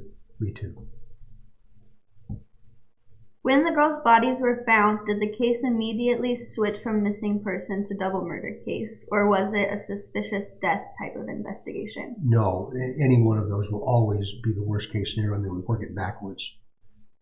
So that was a double homicide. How quickly was the scene secured and an investigation of two deaths started?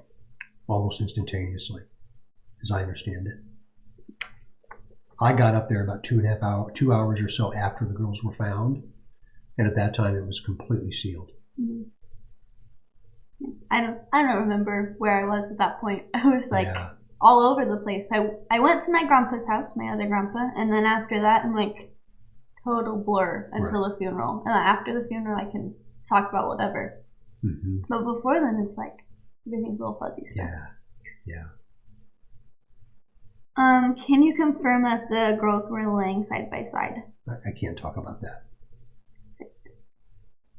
Was a coroner or medical examiner brought to the scene? If so, who was that person? They were brought to the scene. I don't remember the names, but they were there. Were they our Carroll County? It would have been. Yeah, I know who they are. Not a problem. Can you verify that both of the girls' times of death are around the same time? No. I can't answer that. I gotcha.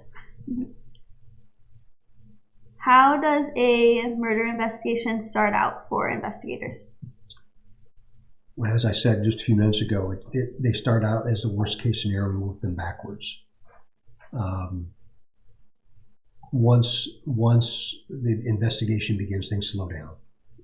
But I think most people would recognize and remember the first 48 hours. There's all kinds of TV shows and movies and things like that about that first 48 hours, and it's real. The first 48 hours is very important, but not just to make an arrest, but to gather the physical evidence that's there. Because once it's gone forever. So it was very slow and very, very methodical. And again, this one created some significant challenges because of location. And that's, I'm glad you mentioned like the first 48 hours of the show. When I'm in my forensic class right now, and my professor, the first day he told us that after we start taking these classes, we're not going to like watching them anymore. Because now I watch them and I'm like, why are they doing it like that? They're doing all this stuff wrong. And so it's just amazing to think that like they can solve that in like 55 minutes, and I'm sitting here like 3 years later Like, that's how it really works. Well, the problem with that is people think that in 43 minutes of a 1-hour TV show that things can be solved all because of science. That's just simply not the case. Sometimes it is, but we have this unreasonable expectation that science is the be-all, end-all to everything, and it's not. Mm-hmm. Yeah, definitely. There's definitely a lot more to it. Yes. So police scanner audio during the search revealed that the girls' undergarments or clothes were found during the search. Can you comment on that, or whether or not they were found related to the murders? I can't.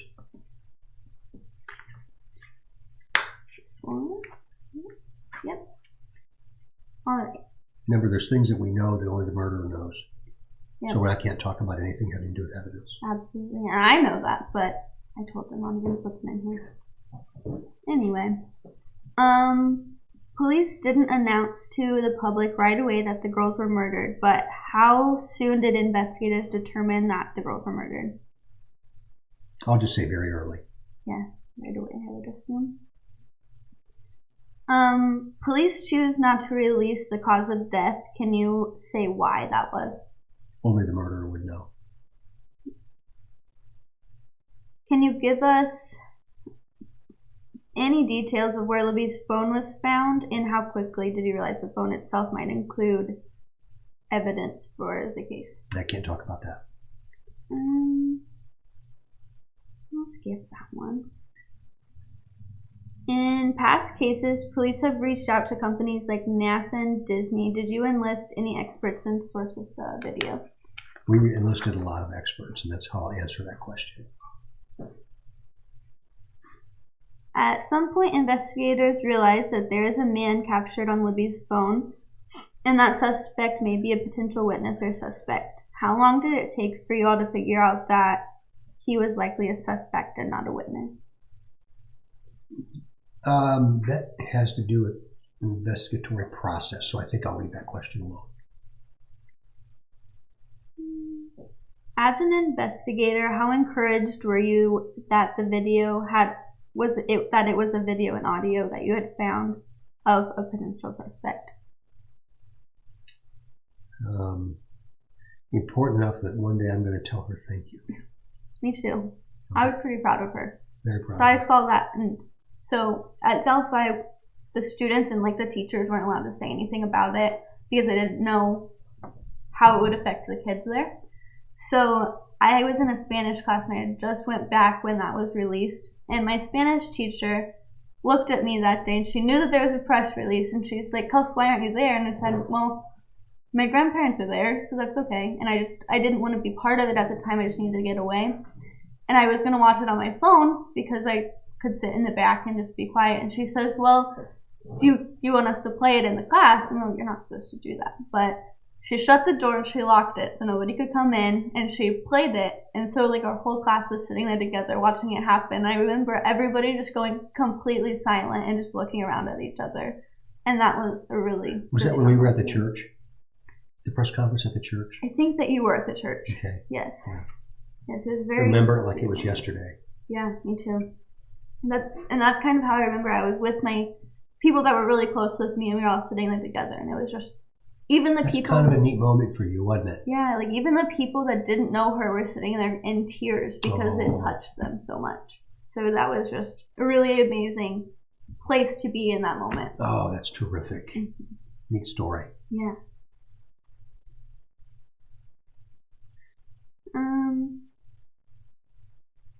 No.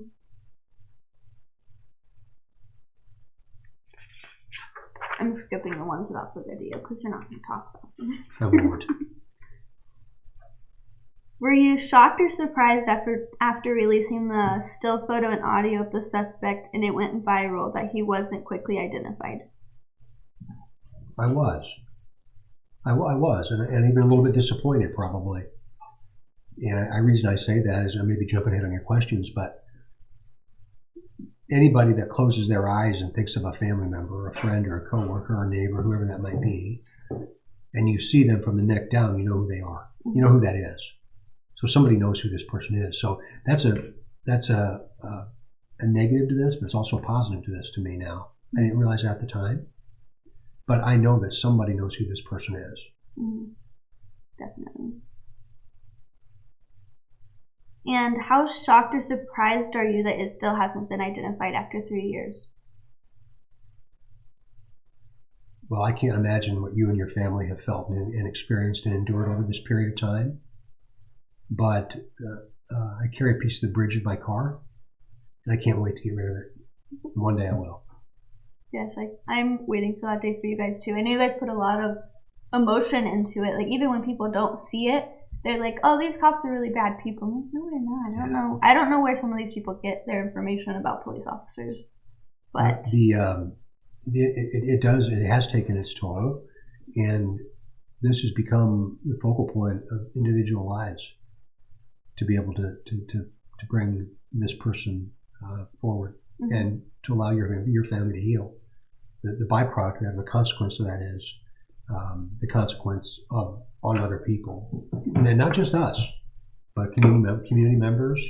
People that don't even know your family, mm-hmm. but that now know the Delphi community. And remember, this is on the heels of the floor fire.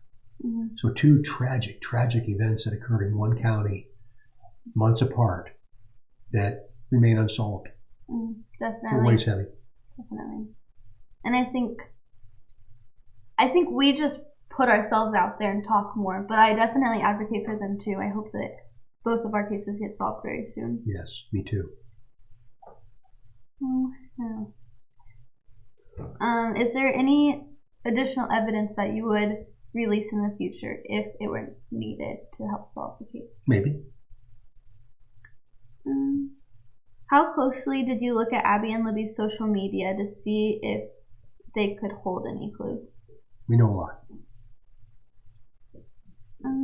How many tips did police receive early on, and how did you sort through what was potentially helpful and what wasn't? Well, we had so many we couldn't manage them early on, and we're up to around 46,000 now. That's why we brought in the system the FBI offered. Mm-hmm. That helped us not only collect that, because remember, we can't, even though we collect it, we have to know what the action was, because I think we're just one tip away. Mm-hmm. So we have to make darn good and sure that we follow up on those tips that are appropriate, and we properly catalog them, because once the arrest is made, the investigation starts all over again. Yep. So that's when the real work's going to begin again. So it's really important that we track data. Yeah, and it's important to keep some of that stuff to yourself, right? So that you have that when we go to trial. We know a lot. Yep.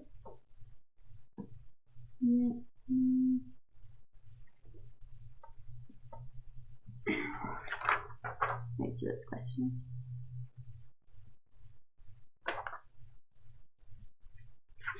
I don't like it. Early on, police mentioned that there was some DNA evidence found and that it was going to be fast-tracked through the lab, but then noting else that there was never anything found. Can you state why no follow-up was given on that? I can't talk about the evidence associated with this. Can you say whether genetic genealogy using familial DNA profiles is possible tools to be utilized in the future? Again, it's associated with DNA evidence. Don't want to talk about that. To date, how many persons of interest and suspects have police looked at, and what makes a person a suspect as opposed to a person of interest? Well, everybody's a person of interest in almost anything that we do. And I can't speak specifically to this with the number of people that there are, but again, we work these from the worst case scenario and then backwards. So that number would be a lot, but that would be up to the detectives, not me. As far as the suspect in this case, are there any things that you are confident in as far as age, height, weight, etc.? This is my own personal opinion. I believe that the person on the bridge that we have the photograph of is the murderer. Mm-hmm. I believe that we have his voice, and I believe that we have a video of him walking. And that's why I know somebody knows who he is. Mm-hmm. Me too. I think, like, Like if I looked at that and it was my grandpa, I would be able to tell you that's my grandpa right there. Absolutely. And that's because I see him all the time. So Right. when people are like, why can't they release more of the video? I'm like, well, if that was my best friend, I would know who he is from that. So I don't think that they need to release more. So they ask me that a lot. They're like, is there more that they can release? I'm like, well, I don't know if there's more because they wouldn't tell me. But if there was, I would tell them not to release it. Right. So, Right.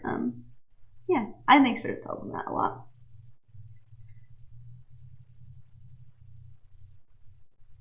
Do you think personally, or is it the position of investigators overall, that the suspect is likely from the area? That would be speculative. My own personal opinion, probably at least some familiarity with the Delphi area. But that's just me. Yeah, I think that you have to know the Delphi area to go across that bridge. Well, that's why I say that.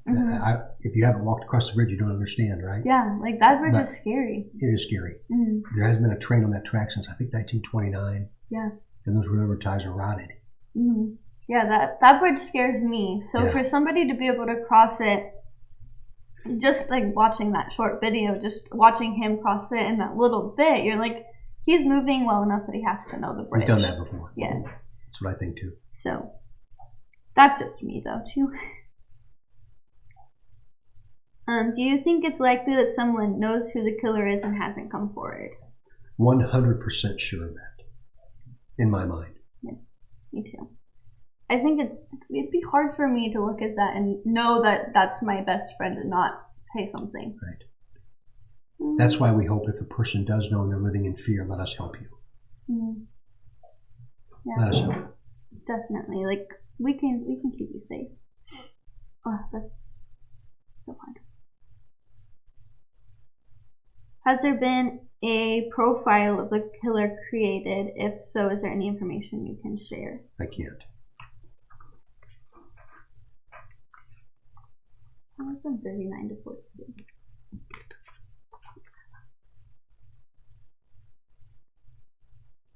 All right. Pretty early on in the case, a composite sketch was released of the suspect. How did that sketch come to be created, and what from the video did you draw from to create the sketch? Remember, a sketch is just a visual. It's not a photograph. It's a visual of what somebody might have seen. So that's all I'll say about the sketch. In 2019, a new composite sketch of the suspect was created that looks a lot different to many people than the original sketch. How and why was the new sketch created, and why might it appear much different to people? I can't talk a lot about that in detail, but I'll simply say that the investigation has evolved. And there are things we know we can't explain, and I know that there was a lot of anxiety about that, and even there was some confusion and some blame and some criticism of us. That criticism needs to come to me, not to anybody else, because I absolutely supported that change, and I think there will be enough similarities in this person when we find him that we'll be able to see it in both. Mm-hmm. Yeah, I definitely, I just have a feeling that it's somewhere in the middle. Mm-hmm. So when everything happened in the beginning, I didn't have a face. Like, I have really bad nightmares, and so we didn't have a face. And then, like, I don't know, like a week later, like before the sketch was released, he suddenly had one, and it was not the new sketch, not the old one, but it was somewhere in the middle. Mm-hmm. And so I always try to figure out what that face is. Like, maybe I do know him, maybe I have met him, and that's the face. Like, I'm giving it with the voice. I just don't know it yet. Kelsey, you are spot on. I wish everybody would look at this that way, because the similarities, and let me back up. When people look at that sketch, they think, oh my gosh, that person is 20 years younger than the initial one, and they view it as a photograph. Mm-hmm. That is not what a sketch is. And it's really, really, really important people look at it like you do, mm-hmm. and understand that it's going to be somewhere in the middle, or there'll be some similarities between those with a bookend photo that I know we're going to get one day. Yeah. And I'm really looking forward to the day I can look in his eyes and tell him how much I don't like him. I'm looking forward to that day. Yeah, I'll stand with you. Yeah, I can't wait. Okay, at the conference in which the new sketch was released, there was a specific wording and talk that seemed aimed at someone in particular. Can you verify if it was actually meant for someone, obviously the suspect, but beyond that, like a particular person? Those were comments made by me, and no, I'm not going to talk about it.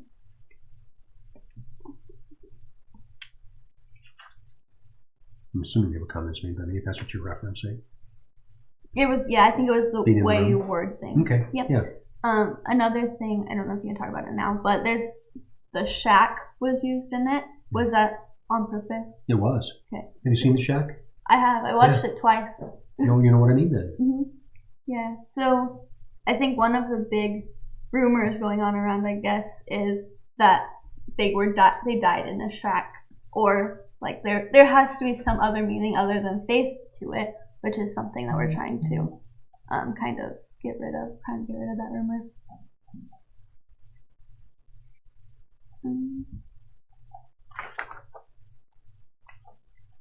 There was no shack involved. Okay. Oh, yeah, but that had a the field had a really compelling effect on me. Mm-hmm.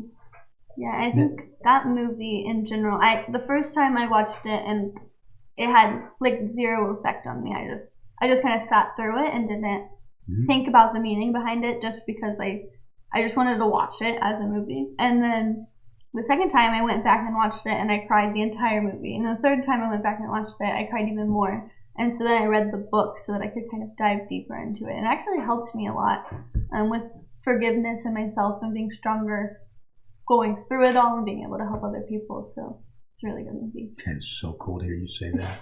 I had to say it had the same effect on me in a different way, because I'm not, I don't understand what it's like to lose a sister. But that movie had such a profound effect on everything about our life that it was worth mentioning.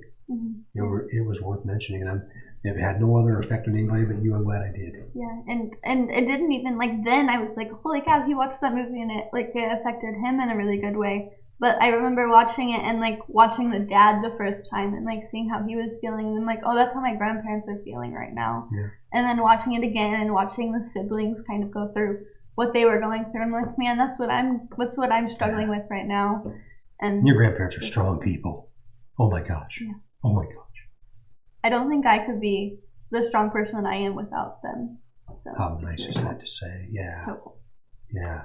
And I feel like it's like life just keeps throwing stuff at us, and we still make it through, and that's just really amazing to me. Like most families, like in forensics right now, we're learning that like the statistics behind everything, and like most of the time families don't stay together at the end of this. That's right. And so being together 3 years after is really, really good. And like it's not even in the statistics, so that doesn't happen very often. It's inspirational. It does not.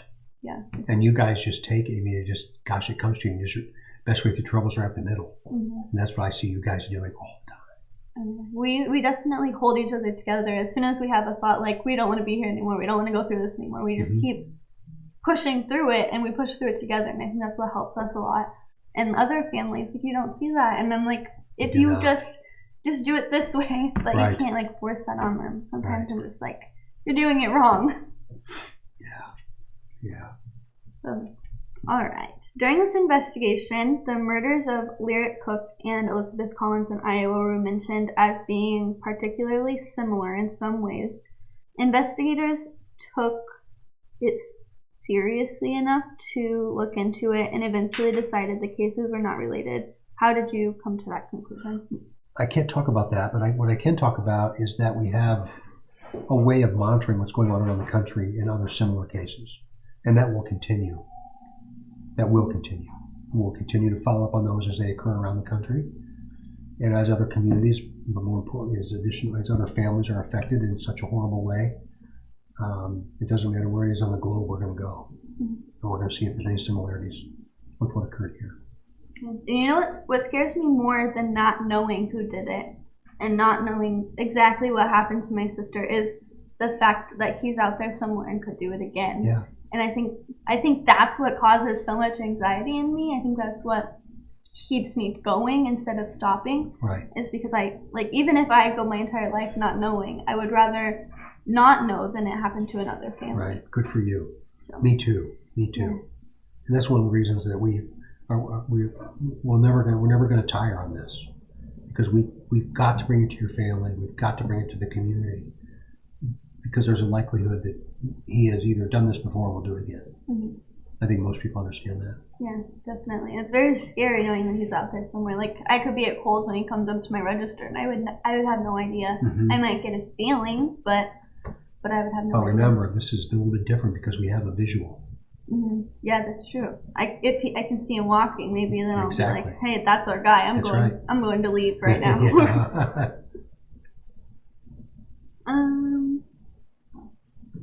This is very long. So there have been a number of suspects and persons of interest, is the real word that I should have used, that you have looked into and publicly admitted that you looked into in many cases. These are people brought forward by tipsters in the public. Did any of these men seem promising, and how much of a letdown was it when you were able to rule them out? I'll say in this entire investigation, almost 3 years now, that there have been a lot of highs and lows, because we're people too. And there's just been lots of highs and lows. I think there will continue to be, but that doesn't mean we slow down or stop. Just because there are some lows, like you just said. What do you guys do? Definitely, we stick together. Yeah, absolutely, and that's exactly what we're going to do. Yeah, definitely. Yeah. I think the first main person that we looked at, we were like really hopeful about this person, and we were like, oh man, it could be him. And I think after that person, after we heard that it wasn't him, and like he was ruled out to us, maybe, but maybe not. Not officially. You guys didn't tell us he was ruled out, but like to us he was, because we didn't hear about him again. So we got that, and we were kind of let down. We got less hopeful. Right. And I think after that, we stopped looking at people like that. We stopped saying, oh, that's our guy, because after you get let down the first time, you're like, right. You don't want to be let down. You don't want to get your hopes up. So after that, we were like, we're not gonna put too much into these people that these people are putting out there. Well, you know, the other side of this, Kelsey, is we have to remember and realize this was such a high-profile case, as it should have been, and as it still is, frankly, that there's a lot still to this day going on the internet, with people communicating and talking in different groups and putting side-by-side comparisons with a coworker or whoever that might be. Eventually, they're going to be right. Or eventually we're going to be right, or you're going to be right, whatever. But what if we're not right with a person? Mm-hmm. You know, and that's happened. So there have been people that have had a really hard time continuing to do what they do, and they were nowhere near this area. Mm-hmm. And that's happened nationally. So while we believe that people are really, truly trying to help, that side-by-side comparison does not help. Definitely. Yeah. And I don't know if you keep up with my Twitter account, but I have no social media platform by design. Yes. I think Kim gets on there and Solcom, is that his Tony? name? Yeah, he gets on there and he likes my posts sometimes. So I know they're watching me, which is good, because there's some people on there I'm like, they're really creepy. But there's this one guy, his name, he calls himself Dexter. And today I got a notification that he made an account with using my name. And so this guy will post these pictures of one person specifically. Right now, it was Chase at one point. It was another kid I go to school with. And he'll post them, and he harasses these people all the time. And so it's just those people, like I know these people are innocent. I was with Chase, and like Brandon goes to school with me. Like, he's the nicest kid I've ever met, and Aaron is the nicest kid I've ever met. And so it's really crazy to know these people are like that. Well, it's easy to say what you want on social media and hide behind a screen, right? Mm-hmm. Yeah, it's dangerous. Yeah, he came to CrimeCon, and I didn't know this until somebody sent me the picture. He was standing right behind me and took a picture and posted it on one of his pages. I'm like, he's a very scary man, I think. Yeah. But he can do what he wants. Hopefully, those people aren't affected as much as I think they are, because I would feel terrible if they like got really depressed or really sad and like couldn't handle it just because this guy is doing that. because of my sister. Right.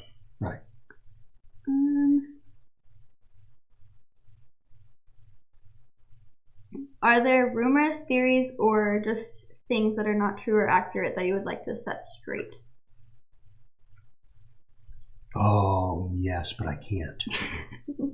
Eventually I'll be able to. I want this to remain, if all of the discussion and innuendo and rumor and all of those things continue, this continues to draw attention. And I want that to happen. I don't like the roadmap all the time, how the speculation happens that affects you and your family, or affects your community or your school, whatever that might be. But like I've said all along, there have been people that have disagreed with me. We'll go and do almost anything that we can possibly do to keep this in the forefront. So I went to Megan Kelly and Dr. Phil, and we did those things together, and we'll continue to do that. We're not gonna stop. We're just not. Yeah, and I think people don't understand that. They're always like the police right now. I think there's a really big rumor that the police are covering something up, which is not happening. And I think people could just look at the fact that the law enforcement is going with us to do all these things and realize that that's not what's happening. Like, they're putting so much effort into this. There's no way that they could be covering something up. I've had those conversations with people before, and I'll keep those are private conversations. I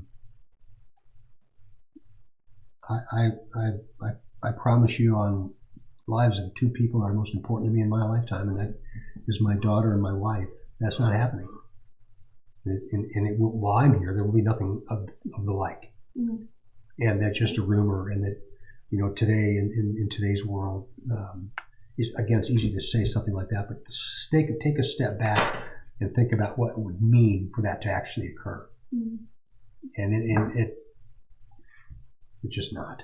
Yeah, and I think the reason people think it is because there's a couple cases specifically that I'm working on that I post a lot about, but there is a lot of police corruption, and I think there are in other places, but I definitely don't think there is any here, or at least in our case. Maybe there are in other places. How has this case affected you personally? Oh, gosh. Frankly, Kelsey, I don't know why it's had such a profound effect on me, but it has. And I think it's maybe my age, and maybe it's the time that I've been doing this. Maybe it's all the death and dying that I've seen in my lifetime. It's the sadness that I see in your family, and it's the sadness and response that I saw in the community of Delphi in your county. And then that grew into this bigger thing that was now the whole state. Then it grew into the Midwest. Then it grew nationally, and it even grew internationally. And I feel tremendous pressure to solve it. And that's internal pressure, not from anybody else, but for all the reasons that we've already talked about. So I have pretty specific prayers I say at night, and they will always be included in those prayers, those girls and you. And I think about them every single morning when I wake up, because it's representative of evil. And I don't believe evil is rampant in our society. I think most people are good. But this represents evil, and the effects of his actions change the trajectory of many, many, many lives. And I take that very personally. That's probably why. I have had this feeling. It's a very big God thing, I think. So I don't know if you've heard the story of where I was at the time, but I interviewed a searcher for this podcast who was with me. She lost her brother when she was my age at the time. So I was 17, she was 17, and her brother died in a car crash. So she was actually the secretary at the middle school in Delphi. And so I knew her pretty well, but she wasn't like my best friend, wasn't really close with her. And so the day that the girls went missing, she heard about it, like it was going all the way around school. And she was like, okay, I kind of want to be involved, but like I can just do it from home. I'll just like look online, see what I can find. Well, she went to bed. The next morning she woke up and she was watching the news, and she was just keeping updated online. And she was like, I don't want to go out and search. I don't want to be that involved. Well, she said, Kelsey, I don't know what happened, but I felt a really big kick in the butt. Like, I think God was telling me I needed to go get out there and do something.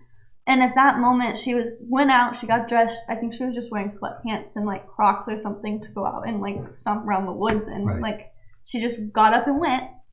And so her group was actually going in a whole different direction as mine. But I passed her and she just like suddenly felt like she needed to go with me.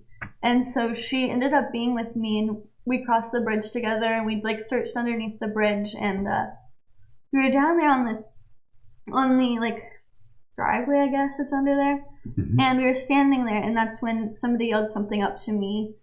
And the way she was looking around, she saw the whole scene a lot differently than I did. But as soon as I heard the word shoe, I knew, like I knew it was them. Like there were no other bodies there. Like there was no way that it was somebody else. But I remember melting, and just being with her in that moment was really awesome, because like I knew that she'd lost her brother. She'd come and talk to the school. I knew that she was feeling what I was feeling, maybe in a different way, but she'd felt it. Right. And so like I think there's a really like God is all around. There's a reason she was there with you that day. Definitely. Yeah. Oh, I believe that every ounce of my being. Yeah. And you have this connection now that nobody can ever take apart. Yeah. Yeah. So I definitely think like even though evil was surrounding the girls in that moment, and he took over at that time, God was still surrounding them, and he was surrounding us, and he was there, and he's still his, and he's gonna make sure this is solved too. So. Absolutely. Well, the end of the movie, right? Yeah, exactly. What happened? Yeah, they forgave him. I have no idea how he did that. I'm still not there yet. He just but I'm thinking more of the field. Mm-hmm. Off they went. Yeah. Oh, that was a good movie. Yeah. Very good movie. And I think it's had such an effect on me too. I think my faith is stronger because of it. Wow. And so I definitely think he's definitely working. Oh. He can take it all. Yeah. You just gotta give it to him. Yeah. I definitely hope that, like, my hope for the killer is that he does go to him. Like, even though he did kill my sister, I think someday I'll be able to forgive him because of that. And I hope he's able to ask for forgiveness. I hope so too. I pray for that a lot too. And like I feel like other people don't. Like my grandma's like, I don't think I could ever forgive him. Mm-hmm. But then like I watch the movie and I read the book and I read my Bible and I sit there and I pray and I'm like, I have to someday. Like you can't hold on to that forever. Right. Like that's not a feeling you can just hold on to. It's not healthy, is it? Mm-mm. Yeah, I wouldn't think so. Everybody deals with grief differently. Yeah. So I watched. Good for you. I'm so proud of you. Yeah, I watched the way that my grandma does it, and like she's strong, she gets through it, but that's who she shows on the outside. And then she said this in an interview the other day, and I just sat there and I cried so hard. So when she got diagnosed with cancer, she said, I have a win-win situation. I could live through this and stay with my family, or I could die and go be with Libby. And I was like, oh my gosh, like I would be so sad that you can feel that. Like, oh my gosh. But kind of beautiful all at the same time. Yeah, like it's such a bittersweet feeling. Yeah. Like she knows that that's where she's going. She'll be with Libby, but then the rest of us are here, and like you won't be with us anymore. Right.